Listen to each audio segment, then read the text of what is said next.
Gracias por mencionar. Ya, bueno, volviendo, ahora sí que estoy grabando. Habíamos quedado en lo anterior, que eso ya lo vimos en la clase pasada, que tenía que ver con la forma de redactar la demanda, si era persona natural, persona jurídica, ¿se acuerdan? Y que siempre había que tener ojo cómo se redactaba la demanda, si era en primera persona o tercera persona, y eso dependía de cómo uno comparecía, si era como mandatario o derechamente como abogado patrocinante. Y eso va a depender si uno habla en primera o tercera persona. ¿Ya? Aquí habíamos quedado que en la demanda, principalmente, siempre hay una petición. Si ustedes se fijan, un modelo de demanda, veamos si esto lo hicimos nosotros o no. Frente a cada petición, frente a cada petición, si se fijan acá, vamos por orden. Vamos por orden. La suma. Esta suma siempre comienza con lo principal en la medida que haya más de una petición. Pero siempre se va por un orden cronológico y de importancia. Y cada petición va después de en lo principal, primero otro sí, segundo, va a depender las peticiones que hagan. Acá, en la suma. Pero, esta es la diferencia, que cuando ya comencemos con el desarrollo del escrito, con el cuerpo del escrito, siempre al inicio del desarrollo del escrito, por cada una de las partes que estamos viendo acá, se va a poner esto. Primero otro sí, segundo otro sí, tercero otro sí, cuarto otro sí. Es decir, así. ¿Se fijan? Se pone, es como la frase previa, es como para entender el orden del escrito. Acá se pone primero otro sí. Lo mismo, segundo otro sí y tercero otro sí. Son peticiones distintas. Cuarto otro sí. En todas se debe poner. Y la única que no tiene que ir como el resto que estoy mostrando acá es la petición principal. Esta. Esto en cada escrito, no solamente en la demanda, en cualquier escrito que hayan varias peticiones, esta frase es parte de la suma, no se pone al inicio del desarrollo de ese punto. Porque esta demanda de cuidado personal, si se pusiera esto, que no se pone, pero si se pusiera, tendría que ir aquí, en esta parte, aquí, es lo principal. Pero no se utiliza. No se utiliza cuando nos referimos a la petición principal. ¿Se fijan? Y aquí comienza derechamente hablando la parte mandante y se omite esto que es parte de la suma. ¿Se entendió o no se entendió? Sí, se entendió, profe. Por ejemplo, si yo en un escrito pidiera o señalo nuevo domicilio y en el otro sí acompaño un documento, la única petición de ambas que va a comenzar cuando el otro sí va a ser el acompaño documento. El otro no, el otro va a comenzar con mi individualización como abogado. Y que así Sergio Carrera, abogado por la parte demandante, en autos sobre divorcio unilateral, caratulado Pérez con Pérez, RIT 20-2021, auxilio respetuosamente digo. Así comienza en lo principal. Y abajo, con un párrafo seguido, dice que por este acto vengo señalar nuevo domicilio de la parte demandada, el que consiste en tanto, tanto, tanto. Por lo tanto, ruego sí a tenerlo presente. Y a continuación vendría otro sí. Ahí sí, se pone otro sí. Ya, listo. Fácil de entenderlo para todas las presentaciones escritas que hagan siempre, independiente si es la demanda o no es la demanda. ¿Ya? Este es un ejemplo. Aquí, quien habla es la parte. ¿Por qué? Porque es la demanda, que está compareciendo la parte demandante. Pero si fuera un escrito posterior a la demanda, por la parte demandante, quien va a hablar va a ser el abogado, y sería lo mismo. Pero en este caso, como es la primera presentación, comparece don Pedro Pablo.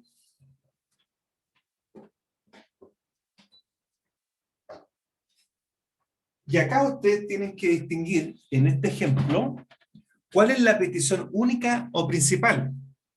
Y en este caso, la petición única principal es lo principal, por lo que se está demandando. ¿Qué es lo que se está demandando? Cuidado personal.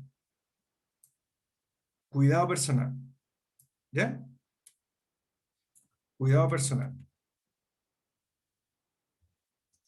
¿Se fijan? Esta siempre va a ser mi petición principal y única, que siempre va a estar en todo escrito, ya sea sola una petición única, o si son varias peticiones, en la petición principal se pone, no se pone en lo principal.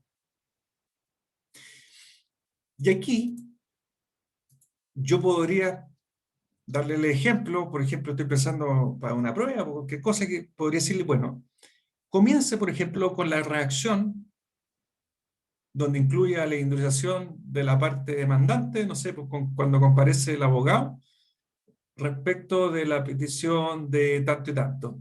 Y después, y además, se tiene que solicitar, no sé, un oficio a servicio de puesto interno. O sea, la primera petición podría ser, por ejemplo, no sé, solicita,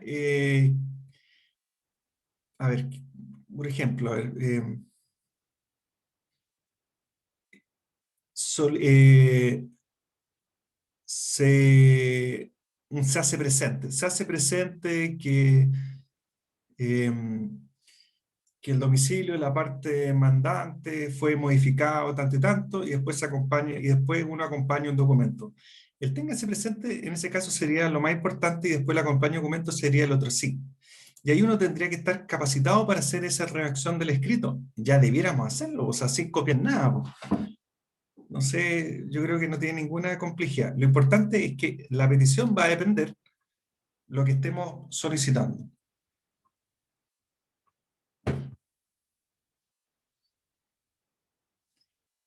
Bueno, y los antecedentes de hecho, bueno, que esto es importante, que los antecedentes de hecho y los de derecho generalmente van en la demanda, en la contestación, y generalmente cuando se genera una discusión importante, tú pones los fundamentos de hecho y de derecho, cuando quieres, hay algo que se está discutiendo y que es importante, por ejemplo, la demanda, la contestación, una excepción dilatoria, eh, pero no va en cada presentación. O sea, los antecedentes de hecho y derecho generalmente van en la demanda, acá,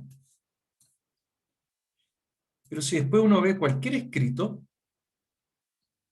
solicitud que indica, por ejemplo, acá hay una solicitud, fíjense, mira, este es un ejemplo importante que hay dos solicitudes a propósito de lo que estamos pidiendo. Miren, estoy solicitando en lo principal que se reitere una notificación. ¿Por qué? Porque no se pudo notificar. Y en el otro sí estoy pidiendo que una petición, que se notifique por carabinero. Como nosotros estamos pidiendo que se notifique, el orden lógico de importancia es primero que el tribunal acceda a practicar la notificación. Y segundo, es que se notifique por carabinero. No podría ser al revés, por el orden lógico. Aquí está el ejemplo típico. Es lo principal, esto no comienza acá, pero sí el otro sí, va acá. Y en este escrito, que pareciera algo importante, pero en realidad no hay discusión porque no hay contraparte que pueda objetarte esto. Aquí no van esto que diga antecedente de hecho ni antecedentes de derecho. No va. Siendo que un escrito igual, relativamente, es un escrito de tramitación, no es un escrito de fondo. ¿Se fijan? Eh, a ver, otro escrito. Miren, fíjense un delega poder. ¿qué es lo que hay acá? Un revoca poder. Lo mismo. Lo más importante que está haciendo el abogado es revocar el poder al estudiante que terminó su práctica judicial, pero, miren ahí, pero, si se fijan acá, en el primer otro sí, delega poder. Es obvio, ese es el orden lógico, porque acá terminó la práctica un estudiante y ahora se incorpora otro. ¿Qué hace? Se le revoca el poder conferido al estudiante y posteriormente se le otorga poder al nuevo estudiante, por orden lógico. Y al final, una petición que tiene que ver con que sean notificadas las resoluciones a estos correos electrónicos. ¿Se fijan? Así está. Este escrito es de la corporación. Se nota que es de la corporación. ¿Ah? Por ejemplo, fíjense, miren, aquí están, estos son abogados. Yo no conozco, no sé quién es. Pero yo inmediatamente veo errores que hay acá. Por ejemplo, hasta aquí yo creo que vamos bien, pero tú no puedes volver a individualizarte en un escrito, porque ya estás individualizado acá. Y aquí se volvió a individualizar. Esto, todo esto está de más y debiera eliminarse. El qué debiera ir aquí. ¿Ya? Ese es un error que yo detecto acá. Otro error es básico es que seguramente esto no lo hizo el abogado, lo hizo el estudiante. Por ejemplo, aquí la abreviación UCIA. ¿Por qué pone un punto? ¿Significa que la U significa algo? Porque si pone un punto ahí, es que se está abreviando la UPO.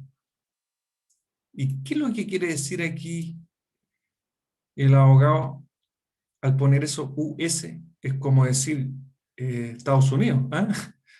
Una abreviación. Falta la A nomás. ¿Está bien esto, no? Porque lo que yo creo que lo que quiere hacer el abogado es decir UCIA. Pero UCIA es una palabra, po, no son dos. Po. Entonces, ¿por qué tiene un punto ahí? Está mal. Error. Y se fijan, el error es permanente. Bueno, veamos. Esos son los antecedentes de hecho, que en el fondo se refiere al relato que fundamenta nuestras peticiones y que da fuerza y aplicación a argumentos estrictamente jurídicos que se desean en el escrito o documento. Y estos requisitos va a depender el escrito que estemos presentando, que puede ser una demanda, puede ser una contestación de la demanda. Lo importante es que estos relatos sean de forma circunstanciada y directa.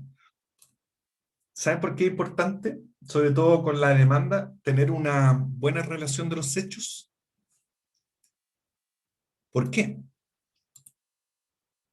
Porque si se fijan, el 256 del CPC, creo, sí, dice, sobre todo, ojo con la demanda, ¿puede el juez de oficio, imagínense, de oficio, no a petición de parte, no dar curso a la demanda que no contenga las indicaciones ordenadas en los tres primeros números del artículo 254, expresando el defecto, los tres primeros números? La designación, el nombre, domicilio, profesión. Y en el número 4 está la exposición clara de los hechos y fundamentos de derecho.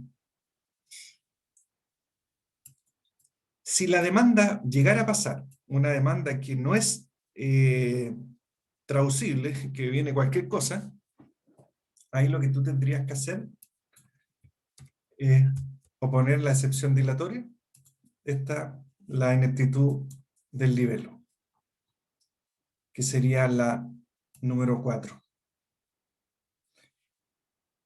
Eso que le estoy diciendo yo se lo va a decir cualquier profesor. Pero un profesor que litiga y que tiene práctica le va a decir no. Si la demanda viene mal redactada o le falta algún requisito en su elaboración, yo le diría, como consejo, no opongan la excepción de ineptitud del libelo. ¿Y por qué? Si yo le hago la pregunta, ¿qué me podría responder? ¿Por qué no es conveniente? A ver, La parte que lo está presentando se está casando solo prácticamente, está quemando su acción por presentarla de mala forma y entonces uno le estaría dando la oportunidad, ya mejor arregla tu demanda, hazlo. Entonces, si no respondo, simplemente el juez va a tener que fallar con lo que se le está indicando. Y como no va a tener con qué fallar, eso es lo que se me ocurre. eso es. Po. Fíjense que el 308 del CPC dice, desechadas las excepciones dilatorias, es decir, no se acogieron, pero si no se acogieron, perdón, si no fueron desechadas, significa que se acogieron, ¿no es cierto? Se acogió la excepción de ineptitud del libelo. ¿Qué es lo que va a hacer el demandante? Ahí está la palabra. ¿Qué es lo que va a hacer? Va, Arreglar lo que... va a arreglar su demanda, va a arreglar todos los defectos que adolecía la demanda. ¿Se fijan? Incluso no tiene ni siquiera plazos para subsanar su demanda. Se acogió la excepción de ineptitud del libelo porque no se entendía nada de la demanda, no tenían los hechos, no tenían los montos demandados, las fechas están equivocadas. ¿Y qué hicimos nosotros? Porque somos muy apurones y creemos que hay que hacer todo lo que dicen los manuales y todo eso, lo que dicen los profesores, presentamos la excepción y la ganamos. No, mala técnica. ¿Por qué? Porque el demandante incluso tiene todo el tiempo del mundo para subsanar los defectos, incluso recabar antecedentes, corregir sus defectos. Pero hay casos en que sí, vale la pena. Claro, como decía su compañero, obviamente si la demanda contiene errores impresionantes, lo más seguro es que la van a rechazar. Pero hay casos, ojo, que sí me ha tocado a mí presentar ineptitud del libelo, sobre todo porque era un caso en que a mí me interesaba que quedara fijada o fijo y claros la fecha de los hechos que me estaban imputando, porque yo tenía claridad la fecha en que se produjeron. Y al subsanar y corregir ese defecto, indicando claramente, por ejemplo, las fechas en que se habrían ocurrido los hechos, me permitiría a mí posteriormente oponer una excepción perentoria de prescripción. ¿Se fijan? Porque si no me están indicando fechas, ¿cómo voy a poner una excepción de prescripción? Aquí, si no, no sé qué fecha me está asignando la demanda. Yo necesitaba que corrigiera la demanda. Y el demandante no podría empezar a inventar fechas, porque eso ya está. Después se iba a discutir eso como parte de la prueba. Ahí yo presenté una excepción dilatoria y después presenté la excepción perentoria de prescripción, porque ya lo tenía claro. Bueno, estos relatos de los fundamentos de hecho va más allá de la mera entrega de datos al tribunal, hay que precisarlos claramente, porque eso después va a estar relacionado con todo con el derecho. Y esto es interesante que también uno a veces se equivoca, que los datos que nos puedan perjudicar nuestra posición legítima, nuestro derecho, tenemos que filtrarlos de alguna forma y discriminar toda aquella información que en el fondo nos pueda perjudicar. Eso no significa que estemos mintiendo, sino que derechamente estamos omitiendo alguna información que podría ser contraria a nuestra teoría del caso. Por ejemplo, en el mismo caso eso de la prescripción, no sé, podría ser un dato que yo no debiera suministrar, que por ejemplo, bueno, la persona me produjo un daño en el departamento del piso de arriba hacia abajo y me inundó todo el departamento. Ok. Y eso fue con fecha tanto y tanto, y a la fecha no se ha reparado la totalidad del departamento con los maestros que se había acordado con la parte demandada. Ya, eso es un dato que uno debería ponerlo. Pero yo no podría, hay un dato que no debiera incorporarlo, que por ejemplo sería que en ese intertanto, desde el daño y, y la fecha de presentación de la demanda, sí hubo reparaciones, por ejemplo, reparaciones menores, pero no solucionaron todo el problema, todo el daño. Quizás esa información no sería interesante hacerla presente y le tiramos la pelota a la contraparte, que ellos tendrán que mencionar eso, pero aquí yo ¿para qué les voy a entregar más información de lo necesario? No es un punto que me interesa a mí que quede presente en el tribunal. Bueno, y los fundamentos de derecho, bueno, ahí está la fundamentación desde un punto de vista jurídico, pues requiere de una base fáctica, que en el fondo son los hechos, y ahí se desarrolla todo correctamente los argumentos de hecho y después los fundamentos de derecho, deben estar absolutamente relacionados. Nosotros primero vemos cuáles son los hechos y después buscamos el respaldo jurídico. Y ahí uno ya más o menos ya sabe, o sea, si uno habla de responsabilidad contractual, se va a la responsabilidad contractual, a la responsabilidad extracontractual, se va al Código Civil a las normas. Si uno está a derecho del consumidor, se va a la ley 19.426, busca los artículos. Uno ya lo sabe, ya casi siempre son los mismos. Si uno habla de prescripción, se mete en una prescripción. Eh, eso es se debe hacer. ¿Qué más? ¿Qué cosas interesantes del fundamento de derecho? Eso principalmente, pero eso usted lo va a ir aprendiendo en la práctica. Bueno, fíjense que lo que estoy mostrando yo principalmente dice relación con la demanda, con la contestación, pero también podría ser de otro escrito. Y generalmente tiene que ver con cuando tú pides cosas, como ya les dije, relativamente importantes, que además de la petición única y principal, esa que les mostré, que en el fondo es lo principal, siempre al final del escrito hay una petición concreta que se le hace al tribunal.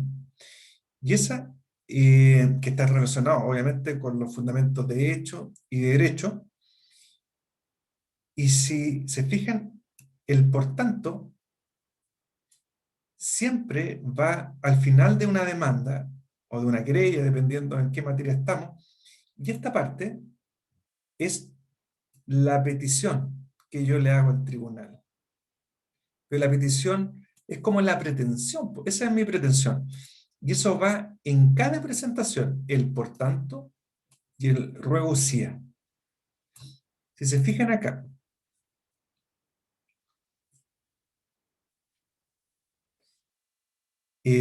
vamos aquí a la demanda. Ya, esta demanda la hicimos nosotros. Lo principal, petición, demanda de cuidado personal. Esa es la que va aquí. Por aquí debería estar. Voy a interponer demanda de cuidado personal. Listo. Pero al final termina con la petición, que en el fondo es la pretensión final, porque uno le hace al tribunal. El por tanto, de acuerdo a los fundamentos, tanto y tanto, tanto, tanto, tanto, tanto, tanto, tanto, reducía. Tener por interpuesta demanda de cuidado personal en contra de tanto y tanto, ya individualizado, acoger la tramitación. Y esta petición siempre debiera ir con los fundamentos de derecho, con los artículos, todos estos artículos que tú mencionaste antes, debieran ir acá. Y viene la petición acá pidiendo que se acoja, que se tenga interpuesta la demanda. Esto va a depender la materia en que estamos. En este caso es conceder el cuidado personal de nuestra hija, tanto y tanto, ordenando las suscripciones, y esto siempre va que es con costa. Con costa. Las costas siempre se ponen cuando se trata de una demanda, contestación, algún incidente, algún recurso. ¿Ya? Lo que sí se discute es que las peticiones que siguen, si es necesario poner el por tanto y el ruego usía. Yo soy la idea que no debieran ir. Por ejemplo, aquí está bien hecho. Primero otro sí. Derechamente se hace la petición y no es necesario poner el por tanto. Y el por tanto y reducida, esta parte se deja para la demanda, para la contestación, para lo principal. Fíjense que acá en el segundo trocito tampoco viene el por tanto. ¿Se fijan? En el tercer trocito tampoco viene el por tanto. Insisto, está bien hasta el momento. Y aquí está el patrocinio poder. Y aquí sí la agregaron. Pero quizás no es necesario. Sírvase con mayúscula, que sea con B larga. ¿Cómo es? Sírvase con B larga, me corta, po. ¿O no? Sí, po. Sírvase, sírvase. Miren, miren el error que se cometió. Este no es escrito mío, yo no soy el abogado patrocinante. ¿Y eso no lo acepta el tribunal? Sí, pues lo mismo, una falta de ortografía. Sírvase, vaya ahí. Miren el error ortográfico. Fíjese, sírvase. Primero, fíjense cómo está escrito. Está sin acento, porque la mayúscula igual se les pone acento, y con B larga. Bueno, ahí hubo un error. Ya, eso, así se cumple. Miren este ejercicio. Esto es interesante. ¿Cómo cumpliría este requisito tratándose de una demanda de divorcio unilateral? ¿Qué debiera cambiar acá? Por eso nosotros tenemos que, cuando demandamos, tenemos que tener claro cuál es la norma jurídica donde está reglamentado lo que estamos viendo nosotros.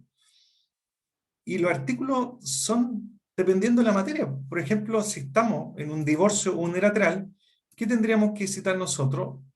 Las normas que hablan del divorcio. ¿Se fijan? Artículo 55, la ley 19.968. Esta es la ley de matrimonio civil. Esta es la ley de familia. Y aquí cambiaría la petición. En vez de cuidado personal, ruego auxilia tener por interpuesta demanda de divorcio unilateral. Esto podría ser cualquier cosa: nulidad de contrato, indemnización de perjuicio. Y va a cambiar la petición. Por ejemplo, aquí lo que se pide es que se declare el divorcio, decretando las inscripciones, sus inscripciones, con costa. Pero perfectamente aquí podría ser una suma de dinero, indemnización de perjuicio, y dijera: ruego sí a tener por interpuesta demanda de indemnización de perjuicio en contra de don tanto y tanto, ya indemnizado, a acoger la tramitación, y en definitiva, como en este caso una indemnización de perjuicio y una sentencia de condena, tú tendrías que decir que en definitiva se condene al demandado a pagar la suma de tanto, tanto, tanto dinero. Y esto se cambiaría y diría más intereses, reajustes con costas. La petición va a cambiar, pues, dependiendo la materia. Por ejemplo, imagínense una materia, una causa que la verdad que yo nomás la he visto, no sé si alguien la haya visto. Yo voy aquí a civil. Fíjense, esta es una demanda en juicio de arrendamiento, que estoy pidiendo la devolución del mes de garantía. Aquí yo comparezco como mandatario judicial, si se fijan, Sergio Herrera en la representación. Yo quizá ahí debía haber puesto representación judicial. Fíjense en la petición. Que si uno quisiera saber qué es lo que me están pidiendo, me tendría que ir aquí a la petición. Por tanto, en mérito de la expuesta, disposiciones citadas en virtud del artículo tanto, reducida a tener por interpuesta demanda de incumplimiento de contrato en contra de tanto y tanto, solicitando su se sirva a acoger la tramitación de esta demanda y en definitiva declarar que se acoja la demanda, que se declare el incumplimiento, porque hay que tiene una sentencia declarativa, pero a la vez también de condena. Una sentencia no necesariamente de una sola especie, puede ser declarativa y de condena. Por ejemplo, si tú demandas la nulidad del contrato o el cumplimiento de un contrato con indemnización de perjuicio, es declarativa y de condena. Que se condene la demanda a hacerme la devolución de 600.000 pesos. Todo ello con expresa condenación en costa. ¿Se fijan aquí que en estos otros sí no les pongo yo el por tanto? Aquí tampoco, pero quizá en el último, no, tampoco. Yo solamente se lo dejo para la parte principal. Ya, esto, ya llegamos a esta materia acá de los otros sí, pero ya prácticamente ya lo vimos, po. Que los otros síes, son el modo en que el redactor, el que hace el escrito documento, realiza petición al tribunal, aparte de la petición principal. Siempre va a ir otros síes cuando es más de una petición. ¿Qué es lo que hay que tener en consideración? Dice, a diferencia de la petición principal del escrito, los otros síes deben ser introducidos en el escrito documento anteponiendo el título que se determinó en la suma. ¿Qué es eso? Que lo vimos hace unos 10 minutos atrás. ¿Qué lo quieren?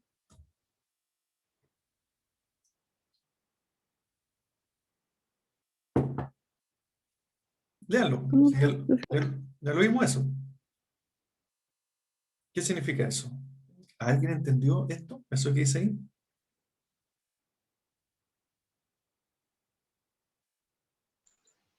¿Se escucha, profe? Sí, perfecto. Yo entendí al menos, bueno, así como muy coloquialmente, que la suma es una especie de índice del escrito como tal. Entonces, los otros sí serían prácticamente los puntos que se van a declarar en el escrito. Sí. Y sería una especie de indicar y darle un orden al escrito propiamente tal. Sin mencionar en lo principal, porque eso es lo que se individualiza al comienzo. Ya. Entonces, ¿cuál es la diferencia entre los otros síes y la petición principal?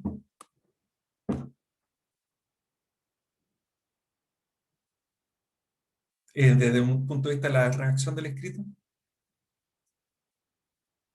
Cuando llegamos al cuerpo del escrito, ¿qué debiéramos anteponer y en qué parte no? ¿Cuándo sí, cuándo no? Esto, miren lo que dice aquí, anteponiendo el título. Esto, anteponiendo el título, es primero otro sí, segundo otro sí, tercero otro sí. Eso es lo que quiero decir yo aquí de anteponiendo el título. ¿En qué se diferencia con la petición principal? Los demás otros síes.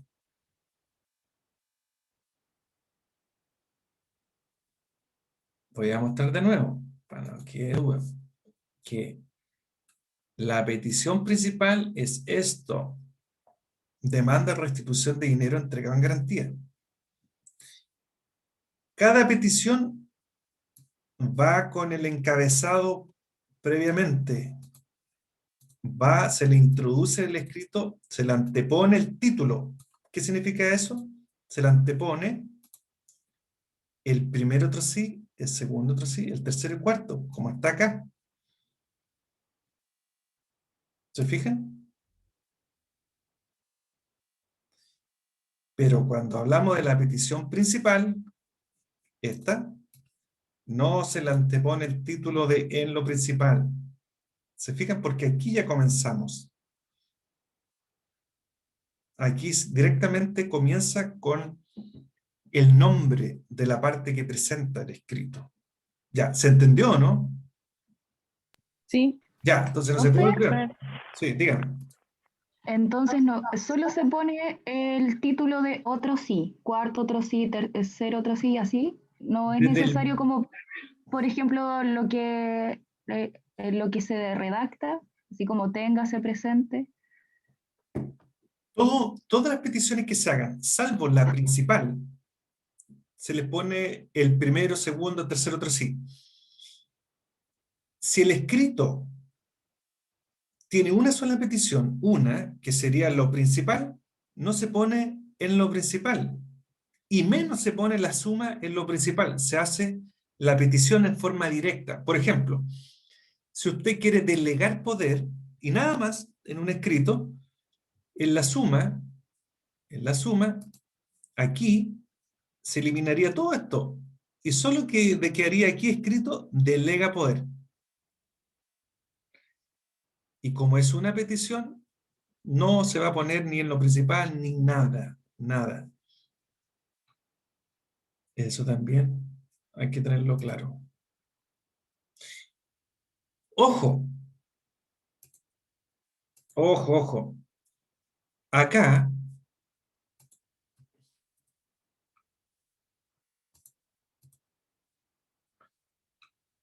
miren, acá hay un desistimiento.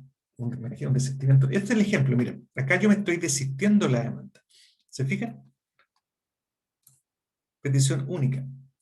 Pero ¿qué pasa? Si yo este desistimiento de la demanda acompaño un documento, yo aquí, en esta parte, debiera decir en lo principal desistimiento de la demanda. ¿Y qué debiera poner antes del acompaña documento en la suma? ¿Qué debiera poner? Primero otro sí. ¿Está bien eso, no? ¿Los demás? Sí, También creo eso, profe. ¿Y por qué pone primero otro sí? Ah, otro sí solamente entonces. Ah, ¿ve? Esto, claro, po. Si no hay un segundo otro sí, ¿para qué voy a poner primero otro sí? Es lo mismo que yo, por ejemplo, en temas así de reacción nomás, po. Si yo digo así, imagínense, es lo mismo, es la misma lógica. Otro sí, ya. Imaginemos que hay un otro sí. Yo digo que por este acto vengo en acompañar documento, ya. Documento, 2 puntos. Tiene lógica que yo ponga certificado, ta, ta, ta, ta, yo le ponga el 1, si después no hay nada más.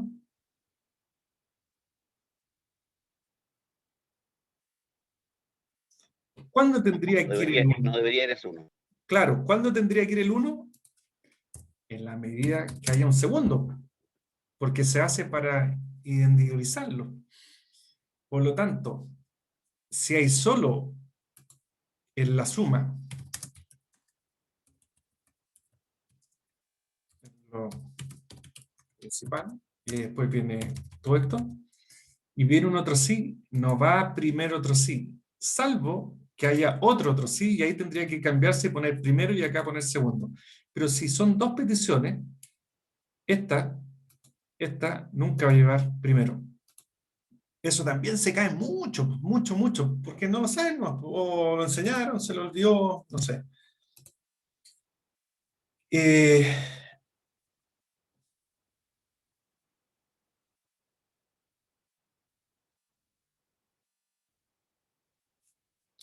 Bueno, y también, por ejemplo, acá, este es un ejemplo que vamos a ver para atrás, que, ojo, que también hay demandas, querellas que uno presenta, que se hacen, que hay dos acciones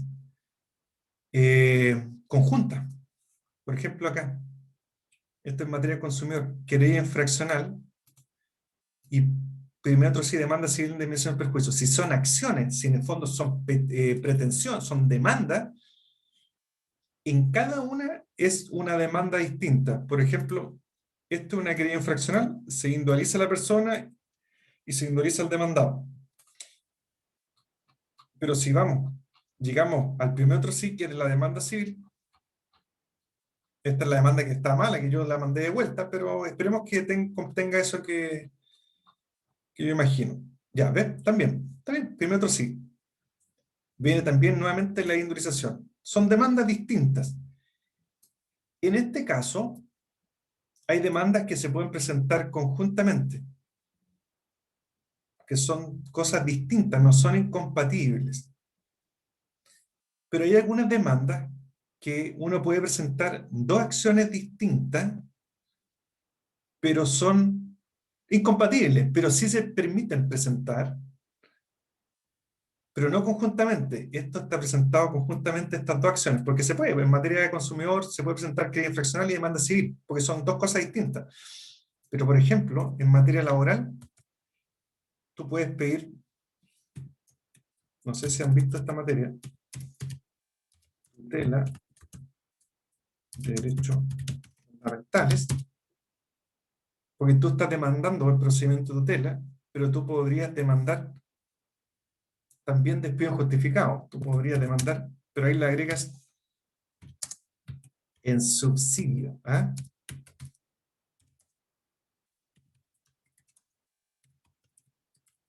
Injustificado. ¿Se fijan? Son dos acciones que se permite presentar, pero no en forma conjunta, porque si son conjuntas, y no te acogen esta, como son conjuntas, se cae esta. Por eso lo que se hace es demandar en subsidio. ¿Qué significa? Que si no te acogen la tutela de derechos fundamentales, en subsidio, despido injustificado. Eso se permite. Hay varias acciones, ¿no?, que se pueden demandar. Tú puedes demandar, por ejemplo, imaginemos en civil, nulidad de contrato, en subsidio, simulación del contrato. Pero no conjuntamente, porque si no te acogen la nulidad, se cae la otra. Esos son casos en que se permite. Ya, pero eso era como lo último. Bueno, eso es, pues, estimados. Y ahí terminamos esta materia, y que es más como introductoria, ser escrito todo. ¿Ustedes sabían que las mayúsculas también llevan acento? ¿Sabían eso, no? Sí, pues. Tiene que llevar acento. Y el magíster, un PowerPoint que seguramente no lo hice yo. O sea, es mío, pero quizás lo hizo la ayudante, no sé. Pero un PowerPoint antiguo. Ya, eso, pues. ¿Dudas, consultas? Profesor, ¿Sí? yo no entendí el por tanto. ¿Cuándo realmente es necesario ponerlo? El por tanto reducida se pone generalmente cuando estamos en lo principal. En lo principal. Ya sea una petición única o existan varias peticiones, siempre va a ir en lo principal.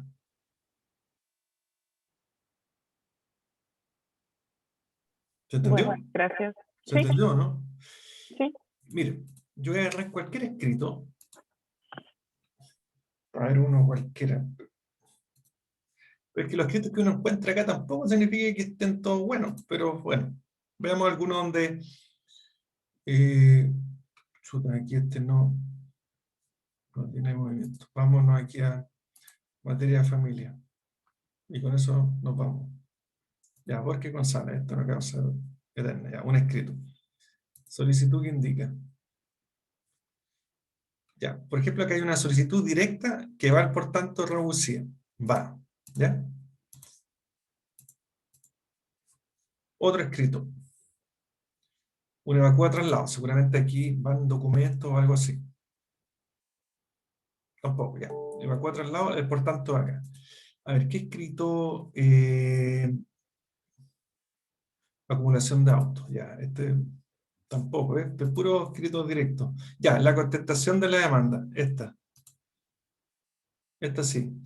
Bueno, tampoco, ya. Esta es la contestación, si se fijan, es gigante, pero si nos vamos a la parte final del escrito de la petición, aquí va, en el por tanto, ¿no es cierto? Pero si nos vamos a las otras peticiones, no debiera tener, pero depende de la hoja. Bueno, aquí no tiene, ¿se fijan? Otro sí, segundo, le puso otro sí, segundo, ya. ¿Se fijan que no tiene el por tanto, reducida? Y en el otro sí primero, esto nos ocupa sí, otro sí primero, la abogada le puso chamullo nomás. Tampoco tiene, pero eso es lo importante. Siempre va en lo principal, ahí va el por tanto. Bueno.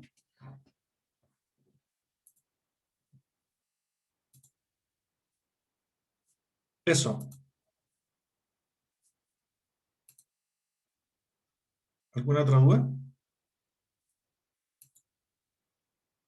Por mi parte, no, profesor. Ya.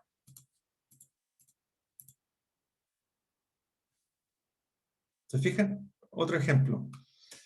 En lo principal, va el por tanto, pero en los primeros 3 sí no hay, y en el segundo tampoco. Ya, entonces, atento nomás a los correos electrónicos, y yo les voy a enviar las instrucciones seguramente mañana, pero lo único que va a estar en duda va a ser el inicio del horario. En principio el horario es el horario de clase, de las 6 a lo que termine las clases. Y se va a enviar por correo electrónico la prueba, que es más una especie de trabajo en todo caso.